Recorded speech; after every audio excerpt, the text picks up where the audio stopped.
Aksi unjuk rasa warga di depan Pendopo Kabupaten Pati, Jawa Tengah berujung ricuh pada Rabu, 13 Agustus 2025.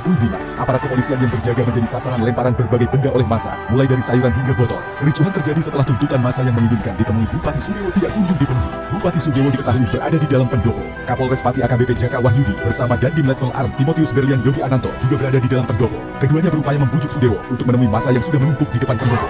Massa yang kesal melampiaskan amarah dengan melemparkan barang-barang yang mereka bawa dan bahkan sempat mengejar aparat.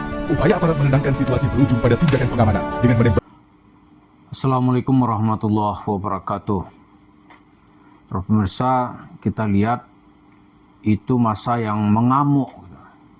Ya, seperti gambar yang kita lihat tadi itu di Pati, ya, Kabupaten Pati. Mereka meminta supaya Bupati yang kalau nggak salah namanya itu Pak Sadewo, minta supaya lengser. Tadinya kan ada pajak itu PBB dinaikkan menjadi 250%.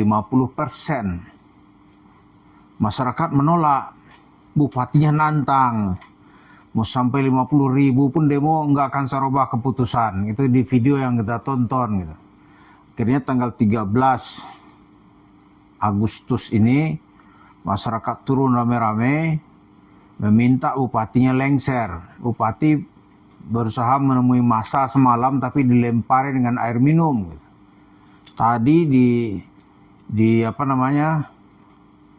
rumah bupati itu didatangi oleh massa. Kantor bupati didatangi gitu. Massa meminta supaya bupatinya mundur. Bupatinya ngancam, dilawan. Wah, itu atmosfernya sudah panas itu kalau kita lihat ya. Tidak peduli itu partainya dari partai apa, kalau udah memberatkan orang lawan. Bupati kan ngeri nih, takut, akhirnya nggak berani datang. Ya kalau dia dilengserkan, DPRD kan sudah membuat opsi, bagaimana dia supaya juga bisa dilengserkan gitu. Oh ngeri nih. Kan memang ya kalau bupati sudah berhadapan dengan massa itu udah berat itu. Berat karena massanya sudah, atmosfernya sudah naik. Lalu apa hubungannya ceritanya dengan Yusuf Mansur? Ini kan cerita yang memberatkan. Yusuf Mansur tuh ya sudah memberatkan masyarakat. Cerita-cerita agamanya itu ujung-ujungnya merugikan masyarakat. Lalu dia mengambil uangnya. Dari uang itu nanti dia bangunkan usaha atas namanya sendiri. Itu yang berwujud sekarang warung stick and shake. Oh marah ini orang. Kembali kita cerita bupati tadi itu, di Pati itu ya, kalau kita lihat perang Jawa lah ya. Perang Jawa yang dikenal ya pada tahun 1825 sampai 1830 yang dipimpin oleh Pangeran Diponegoro gitu. Ada juga menyebut perang Diponegoro. Itu kan karena cerita pajak itu yang sudah memberatkan masyarakat. Akhirnya orang-orang Jawa yang nampak pada mulanya kalem gitu kan, sopan, itu menjadi beringas. Nah itu tadi terlihat gitu. Nah beringas ini nanti bisa ditujukan ke Yusuf Mansur nggak ini? Ya bisa, sangat bisa. Ke siapa saja saya kira kalau masyarakat itu udah marah, dia akan beringas. Berat hidupnya beringas dia. Nggak peduli nanti itu, walaupun berhenti kata polisi, nggak ada. Nah Yusuf Mansur sekarang kan masih aktif tuh, mau menjaring sedekah, mau menjaring investasi, mau menjaring orang-orang untuk membeli Indonesia gitu. Jadi orang menggumpal dalam satu gumpalan kemarahan.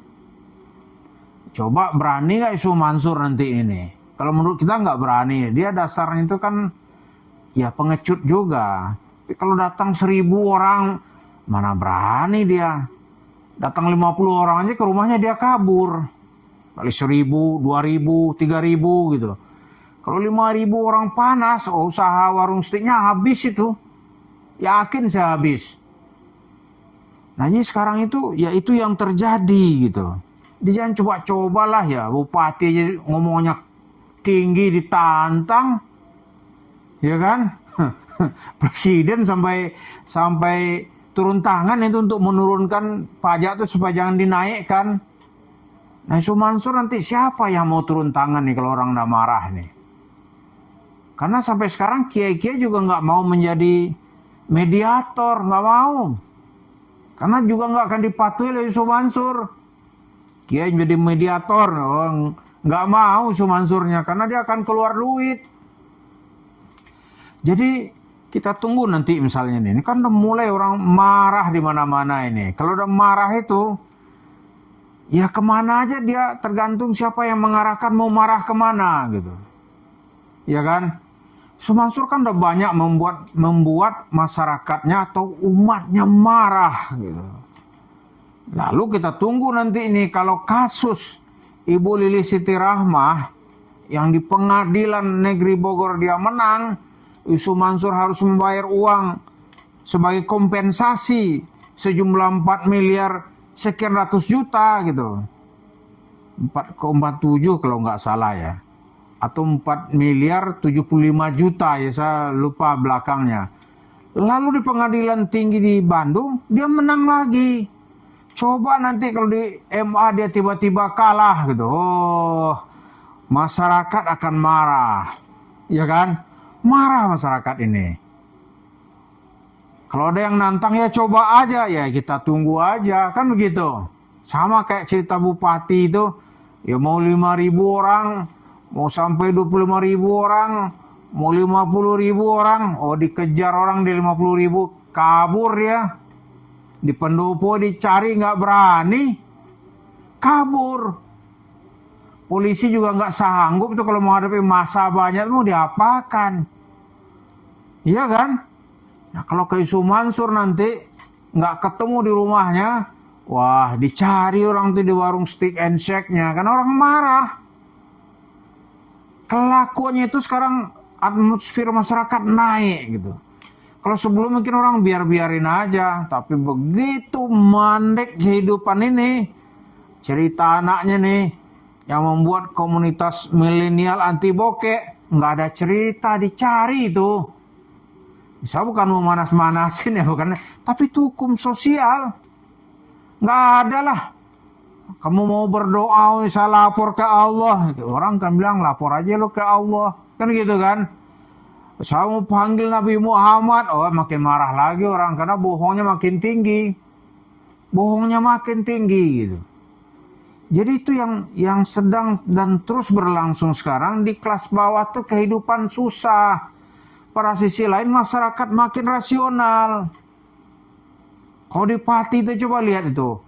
Pajak PBB ya, perpajak bumi dan bangunan itu dinaikkan. Orang marah, ya kan? Marah gitu. Nah kalau Cita Sumansur bukan lagi 250%, ribuan persen, malah modalnya nggak kembali. Banyak itu. Misalnya uang pertama yang kita hitung dulu 55 miliar, nggak jelas dilep oleh Isu Mansur. Itu pay trend.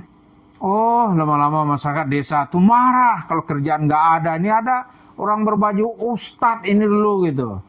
Apa sih istimewanya? Ceritanya hanya omong kosong gitu. Kurafat, cerita bid'ah, cerita-cerita yang nggak masuk akal. Lalu dia sekarang mau gaya-gaya gitu, oh marah orang. Jadi uang itu oleh Isu Mansur lu diperkirakan dari jemaah masjid kota wisata Cibubur itu, uang itu dia belikan tanah, lalu di banyak tempat itu dia bangun warung steak and shake. Oh di tempat-tempat strategis di Pulau Jawa. Hebat kan? Dia rampok duit masyarakat, lalu atas nama cerita agama, dia pindahkan usaha itu, dia kabur. Nggak berani Isu Mansur sampai sekarang menghadapi massa tuh nggak berani dia. Atau menghadapi jemaah masjid, oh bapak uangnya mau lu terpakai, oh nggak berani dia. Dia lebih baik cerita-cerita orang sinting. Aneh lu nyapu di Darul Quran. Daun-daun disulap menjadi duit. Itu hanya bayar utang. 23 miliar. Itu cerita orang gila. Dia lebih baik bercerita seperti orang gila daripada dia menampilkan diri seperti orang waras. Kalau dia orang gila, dia pikir utangnya lunas gitu. Enggak, orang kan tungguin terus. Maka belajar dari cerita orang marah di mana-mana ini, Yusuf Mansur hati-hati. Jangan pula nantang-nantang nanti. Nantang-nantang Anda dikejar ke rumahmu. Nggak dapat di rumahmu, dicari ke warung steaknya. Nggak dapat di warung steak, oh keluarga jadi sasaran. Hati-hatilah gitu. Jadi gitulah kalau masa sudah mulai marah gitu. Dia nggak takut lagi dengan cerita-cerita bohong, cerita palsu, cerita kurafat yang katanya bisa bicara sama Tuhan, itu omong kosong semua. Itulah sekarang semua mata sedang menuju kepada Yusuf Mansur. Terima kasih. Assalamualaikum warahmatullahi wabarakatuh.